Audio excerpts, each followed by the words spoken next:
Kumpulan meja dan kumpulan kertas, semua orang berkumpul di suatu ruangan. Menunggu, terdiam, rupanya mereka akan menjalankan ujian tes sesuatu. Satu pria yang bicara memberikan penjelasan. Sebuah ujian untuk menjadi kandidat terbaik dalam ujian. Ujian yang disertai dengan aturan-aturan ketat. 80 menit berjalan, semua fokus pada kertas kosong. Entah apa, di kotak-katik, semua bingung. Waktu terus berjalan, seorang wanita menuliskan sesuatu pada kertas ujiannya. Dia tiba-tiba dikeluarkan. Semua panik, entah apa yang sebenarnya harus dilakukan. Diam termenung. Tiba-tiba seorang pria berbicara. Berbicara satu sama lain seolah tidak terikat aturan karena sebelumnya dalam aturan, penjaga berkata agar dilarang berbicara dengan penjaga. Dan tidak ada aturan berbicara satu sama lain dengan peserta. Semua berdiskusi tentang tes. Masing-masing punya pandangan. Hitam, putih, coklat, pirang, gelap, dan tuli. Itu nama yang diberikan si pria yang memantik komunikasi di awal. Memikirkan tentang apa yang tidak dilarang. Si putih berdiri dengan maconya. Wanita berpikir ada pertanyaan tersembunyi di balik cahaya yang ditempelkan kertas. Ternyata tidak ada. Mencoba menulis sesuatu pertanyaan, tapi teringat aturan penjaga jangan merusak kertas. Lahirlah definisi multitafsir. Semua berdebat. Mereka mencari kamuflase pada kertas melalui cahaya matahari. Sisa pria berkacamata yang belum menguji kertas. Hasil nihil, tidak ada. Masih dengan konspirasi kertas dengan tulisan tak terlihat. Mekanisme masih dicari dengan cahaya tak terlihat. Si pirang menyarankan menyalakan lampu ruangan yang tidak terlihat. Mencari, ada lampu darurat, sangat berisiko. Voting dilakukan sebagai sampel. Disetujui, semua lampu ruangan dihancurkan. Menyala lampu backlight, masih berusaha memecahkan teka-teki ujian. Terdapat lampu yang tidak menyala. Ada lampu pertama yang belum pecah. Dipecahkan, mencoba mencari kamuflase tulisan di balik kertas dengan cahaya baru. Waktu masih berjalan. Ingat, kertas tidak boleh rusak. Mencoba mencari petunjuk dari kertas si wanita yang didiskualifikasi dengan merobek kertasnya.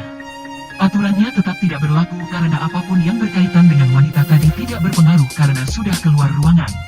Pria kacamata bersedih, berbahasa Prancis, mengatakan sesuatu, tidak jelas, lanjut berdiskusi, membahas ujian yang berlangus. Kemenangan akan hadir ketika kita bekerja sebagai tim. Sisa 50 menit, percakapan menjadi dua pandangan. Serasa sudah tidak tertarik dengan tes. Dengan, serasa tetap ingin melanjutkan. Rupanya perusahaan ini adalah perusahaan medis terbesar menurut si wanita berkacamata yang dimana perusahaan ini menyelamatkan 1/2 nyawa manusia dari seluruh populasi manusia dari virus. Masih berdebat, diawasi kamera. Aturan adalah milik penjaga. Ada si wanita yang mencoba berbicara dengan pengawas. Menatapnya, mengambil sesuatu dari sakunya. Jari tengah, berusaha mengambil sesuatu. Ada korek, menyalakan api. Korek api dicoba untuk membuktikan tulisan pada kertas dengan berbagai teori yang disampaikan pria berkulit hitam.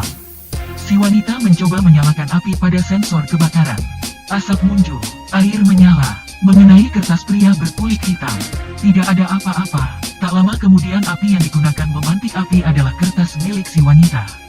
Dan si wanita akhirnya dikeluarkan dari tes. Semua marah pada si pria berkulit putih. Fakta baru, lampu nyala padam menggunakan sensor suara.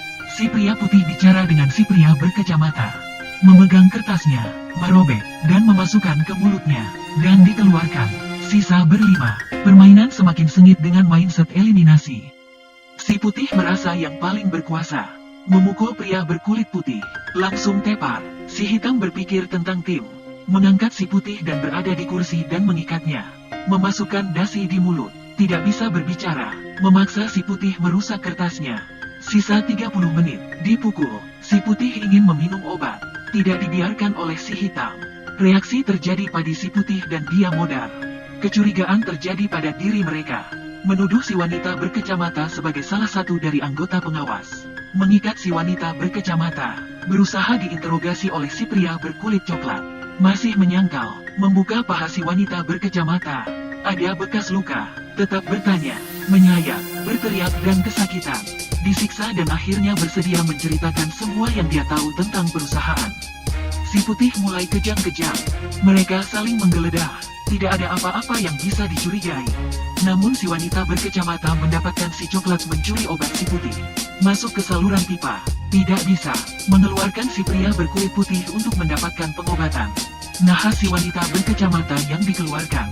Si putih akhirnya mendapatkan pertolongan dari wanita berkulit putih karena telah berhasil mengambil obatnya.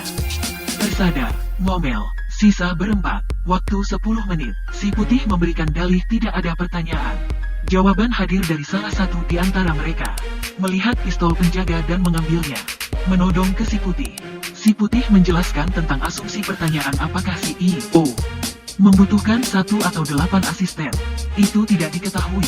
Pistol tidak berfungsi. Mereka bertarung, saling sodok sana-sini. Si putih melumpuhkan semuanya, mengambil pistol dan tidak ada isinya. Ternyata pistol adalah tipe sensor yang tembakan hanya berlaku jika si pengguna pistol yang menarik pelatuknya. Diancam oleh si putih untuk keluar satu persatu. Si coklat keluar, si wanita blonde pun keluar. Lampu mati, kata si wanita blonde waktu ingin keluar. Namun si pria hitam tertembak bersamaan dengan lampu menyala. Waktu habis, si putih ngoceh ke kamera dan dipegang oleh si penjaga.